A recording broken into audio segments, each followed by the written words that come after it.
Hi, and welcome to my video.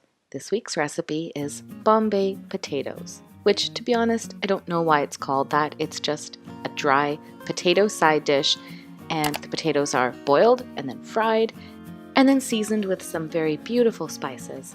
And for this recipe, I am using russet potatoes, but you can use any potato that you have on hand, preferably something with a low water content. I'm cutting these into larger than usual pieces, and that's because I'm leaving the skin on. These potatoes have been thoroughly washed, and I'm leaving the skin on simply because I think it's easier to remove skin after potatoes have been boiled. And this is just from my own experience. If you want to peel the potatoes, go ahead, peel the potatoes.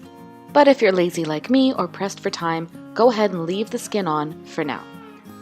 My version of this dish uses 5 very common Indian spices. It also uses salt and green chilies, which I'm not including in the spice count. So you'll need some whole cumin seeds, some mustard seeds, there's the chopped green chili pepper, some ground coriander, turmeric powder for its really lovely saffron color, and finally some garam masala. First things first, we have to boil the potatoes.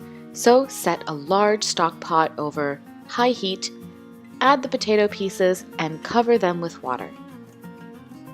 Shut the lid, bring this up to a boil, and allow the potatoes to cook for at least 5 to 7 minutes. That ought to do it.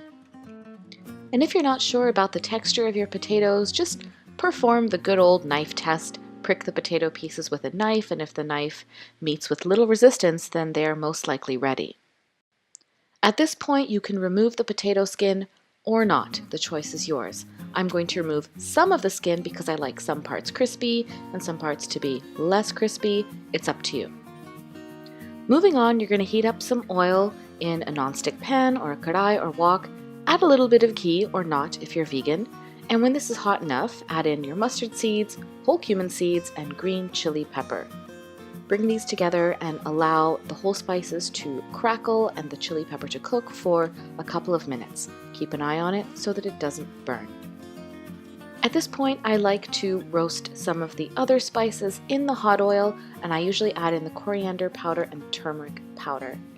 You could just as well add these when you add in your potato. I just like to do it now for that extra roasty flavor.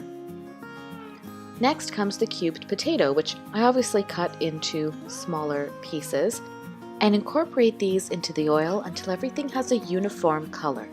Then you can add a little bit of salt, plus a little more oil if you would like. And I do opt for this extra drizzle of oil because I like crispy bits. I mean, who doesn't? And after these pieces have sizzled away for a while, it's time to move them around using the lift and turn method.